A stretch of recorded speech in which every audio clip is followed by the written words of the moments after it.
Oke, Assalamualaikum warahmatullahi wabarakatuh. Waalaikumsalam warahmatullahi wabarakatuh. Perkenalkan, kami dari kelompok 2, Matkul Pengembangan Media Pembelajaran.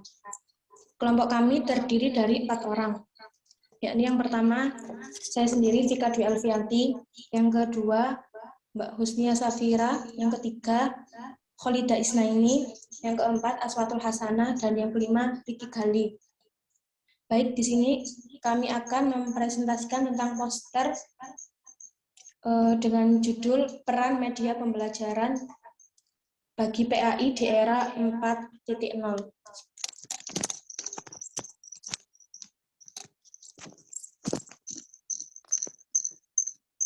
Era 4.0 telah menuntut adanya inovasi dalam pembelajaran menjadi sebuah keharusan agar proses pembelajaran tidak stagnat dan kaku. Dan agar peserta didik dapat mengikuti pembelajaran dengan baik. Disebutkan macam manfaat tentang media pembelajaran.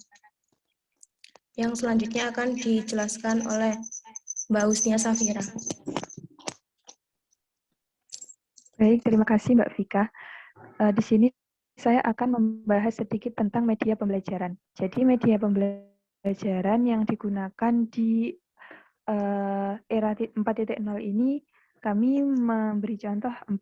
Yang pertama yaitu penggunaan e-book dan digital library.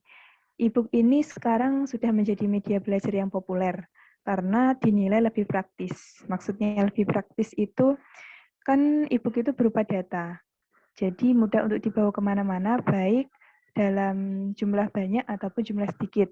Sehingga peserta didik dan guru itu tidak akan kehabisan sumber belajar karena bisa mengaksesnya dimanapun dan kapanpun. Kemudian yang kedua yaitu contohnya adalah teleconference. Teleconference pada saat ini yang sering sekali digunakan itu adalah Zoom dan Google Meet. Zoom dan Google Meet ini sangat sering dipakai karena kualitas gambar dan audionya itu sangat bagus. Sehingga percakapan yang ada itu lebih interaktif. Namun, di dua aplikasi itu ada kelemahannya juga. Kalau Zoom itu biasanya memakan lebih banyak memori, kemudian juga menghabiskan lebih banyak kuota.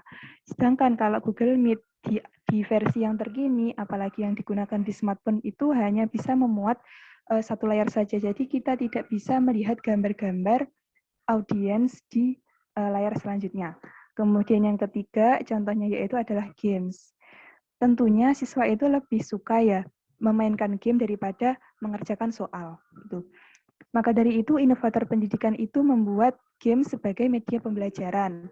Dalam kasus ini, saya mencontohkan penggunaan Kahoot sebagai media pembelajaran.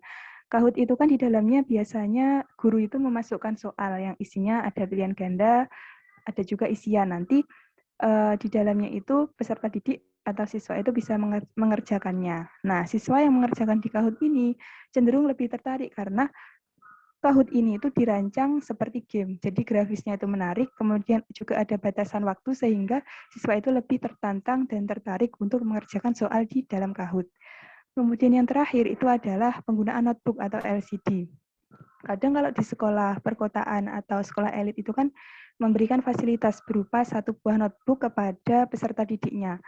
Tapi pada sebagian sekolah lain yang mungkin itu sekolahnya sekolah negeri yang punya fasilitas yang biasa saja ataupun sekolah pinggiran itu biasanya ada LCD, walaupun ada juga sekarang itu yang masih belum menggunakan LCD di dalam sekolahnya. LCD ini dinilai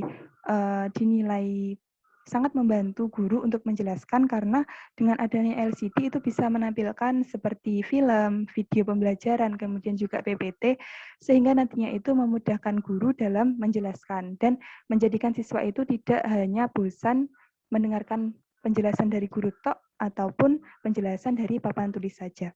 Untuk selanjutnya, contoh-contoh nyata dari pendayagunaan teknologi akan dijelaskan oleh rekan saya, Mbak Holidah.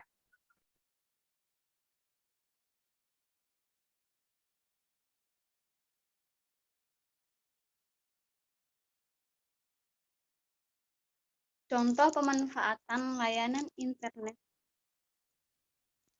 Contoh pemanfaatan layanan internet yang ada di madrasah atau sekolah untuk menunjang peserta didik guna menambah wawasan berkaitan dengan mata pelajaran Al-Quran Hadis misalnya, dengan tetap mengikuti bentuk pembelajaran web enhanced course yang menjadikan internet sebagai penunjang kegiatan belajar mengajar di kelas mata.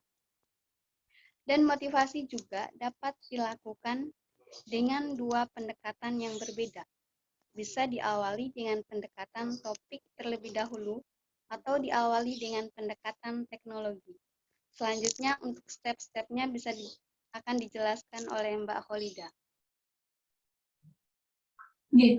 Berikut merupakan langkah-langkah inovasi pembelajaran Al-Quran Hadis misalnya yang berbasis ICT, yakni dengan memanfaatkan weblog dan media games dalam pembelajaran. Yang pertama yaitu mengajarkan materi Al-Quran Hadis tentang ilmu tajwid dengan memanfaatkan weblog di internet yang menjelaskan tentang hukum nun mati dan tanwin. Yang kedua yaitu memberikan kesempatan kepada peserta didik untuk menampilkan weblog mereka serta menjelaskan materi yang telah mereka susun sesuai dengan silabus yang sesuai silabus. Yang ketiga yaitu memberikan kesempatan peserta didik untuk bertanya dengan memanfaatkan kolom komentar di dalam weblog yang bisa bertanya secara langsung. Kemudian yang keempat yaitu guru memberikan untuk ilmu tajwid yang ada di Play Store. Lalu guru itu mencoba menunjuk salah satu siswa untuk menjawab pertanyaan-pertanyaan yang ada di games tersebut. Kemudian yang kelima yaitu guru memberikan penjelasan secara detail mengenai materi tersebut dengan melengkapi jawaban dengan menggunakan media weblog, serta menilai jawaban tersebut dengan media games tersebut. Selanjutnya akan dijelaskan oleh Mas Khalid tentang manfaat. Ya, selanjutnya yaitu bisa kita